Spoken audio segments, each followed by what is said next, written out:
Good morning, and it is a good morning. It is May 7th. All the leaves are starting to come out on the trees. Things are turning green. And more importantly, sit, good boy.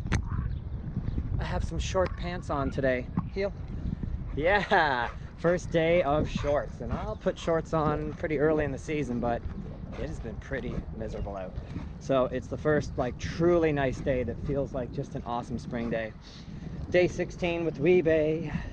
So we're gonna get to some training footage with him. Gonna take him to the park today, work on some recall, introduce fetch to him. Then we're gonna swing by the busy plaza and distraction proof his stay commands a bit further.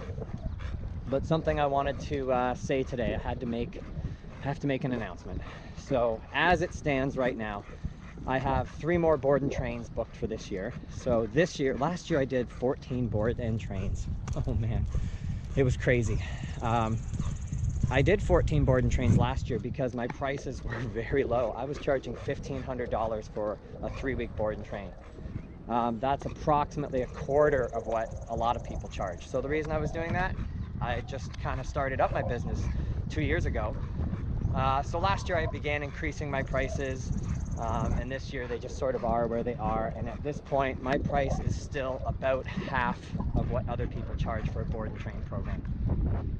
I've seen board and train programs as high as $5,000 to $6,000 for 1 month in our area. Anyway, I'm sure it goes higher in other places even, than that. So that's a lot of money. So at this point, I decided this year I'm not going to do board and trains in the winter or the summer because the weather's too unpredictable here in Southern Ontario. And when you only have 3 or 4 weeks for your board and train, if you miss 4 or 5 days due to severe weather, in the summer it could be like a heat wave, in the winter it could be an ice storm. You lose that time, it's very difficult. I don't have an indoor training facility. I mean, I have my living room, but that's not the same as getting the dog out and training with them. And I believe that dogs need to be trained outside in the environment where you're going to be dealing with them most of the time, like this. So that's kind of problem number 1 and why I decided to reduce the amount of board and trains this year. Plus, I kind of just want some time off in the summer where I'm not focused on training another dog. So the big announcement is, going forward in 2020, I most likely will not have a board and train offer any longer.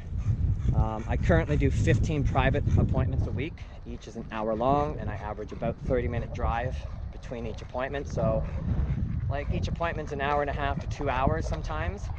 On top of that, I'm writing training plans for the client in the evening, answering emails. So it turns out to about 2 hours a week per client, I would say. So now I'm looking at 30 hours a week of private training. The boarding program has just exploded this year, and if we wanted, we could be boarding 5-6 dogs at a time all the time and stay busy. But we have limited space. So I'm working with boarded dogs. I'm just walking the boarded dogs, but each boarded dog takes about 2 hours a day of walking and feeding and hanging out with and all that kind of stuff. And then a board and train. I spend an average of 4 hours a day with a board and train, plus the initial consultation appointment with the client, plus the appointments when I drop them off, plus filling out training journals each day, all that kind of stuff. It adds up. So over the course of a board and train, I spend between 80 to 90 hours. I've spent as much as 120 hours with a specific board and train with heavy issues. And whether I spend 80 or 120, the price is the same. It's just a one quote price, right? So when you take my price that I charge for a board and train and you take 35 or 40% off, which is what I gotta take off in taxes and HST and all that stuff that I have to deal with, what I'm left with, you divide it up by, let's say the low end, let's say 80 hours. I make $17 an hour doing board and trains. That's ridiculous. It is so much work for $17 an hour. It's just simply not worth it. Weebey. If you look at what my other training fees sort of work out to, my private training fee after wear and tear on the car, travel time, actual training time, all of that, I'm looking at around $33 an hour. Very reasonable to me anyway. Other trainers might be charging much more. And again, that's a breakdown after like you know, I take off my taxes, and like that's like roughly what I'm making, about $30, maybe $33 an hour after taxes, after travel time, wear and tear, all that. Boarded dogs, $25 an hour, roughly.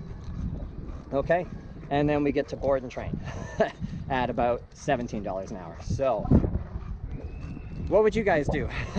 Let's say you had 2 job offers on the table, and one job took much more of your time and paid less, and the other job gave you more free time and paid you better and had much less responsibility.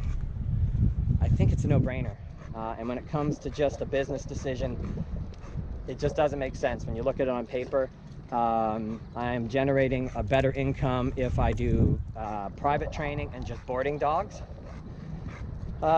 If I decided to up my prices, let's say I doubled my prices to kind of match what some of the people in the area are charging. The big concern I have with that is I'm not here to train rich people dogs, right? Rich people, like that's not my exclusive clientele. I'm here to train dogs for anybody that needs the help. And raising the prices up to $5 grand a month is going to exclude so many people. And I know that because right now I get dozens of people contacting me about board and train, and they just say like, your prices are very reasonable and I can't afford any of the other dog trainers I've looked at in the area. So I guess that tells me I've underpriced myself for board and train.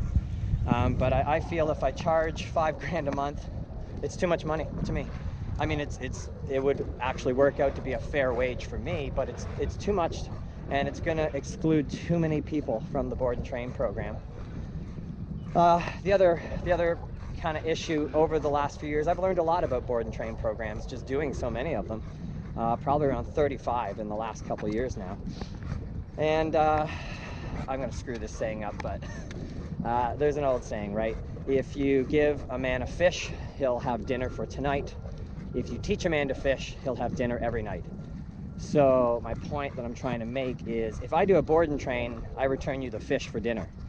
If you train one-on-one with me, which is what I prefer, I'm training you to train your dog, and in the future to train all other dogs that you may have in your life. So I'm training you not to need a dog trainer anymore. And I kind of like that option better.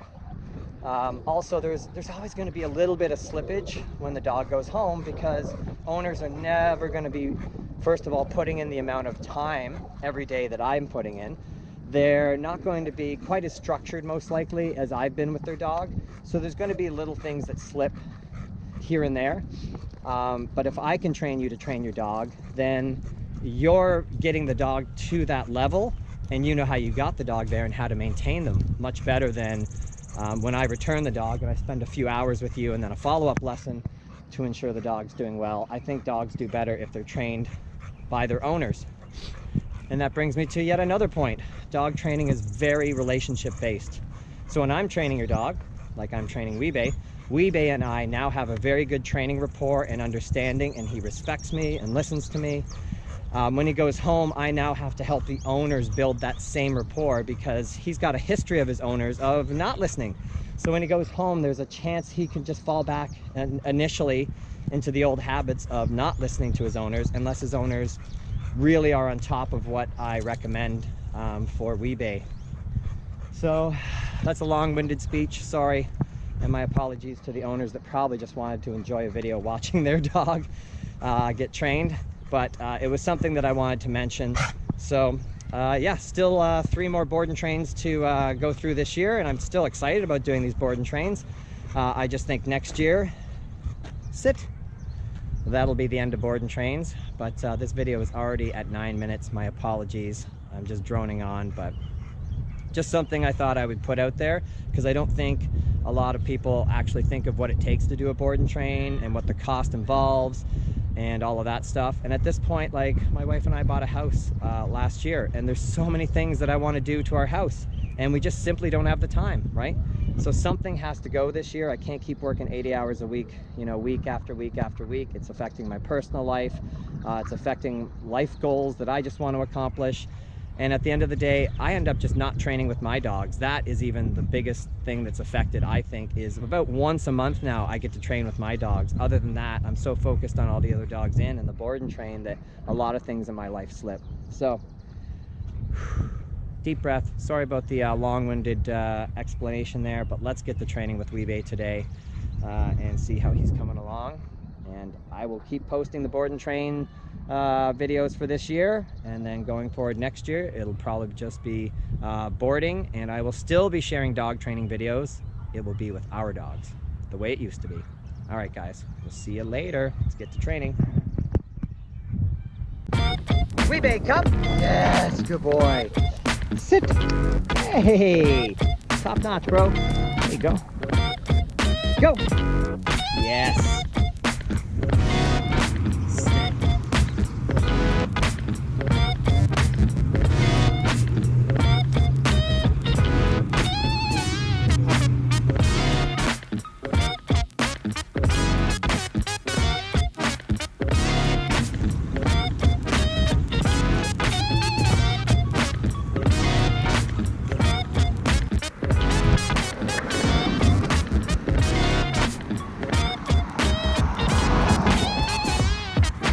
Heel. Good boy, Weebey. Down. Yes, good boy. Stay. Good, good.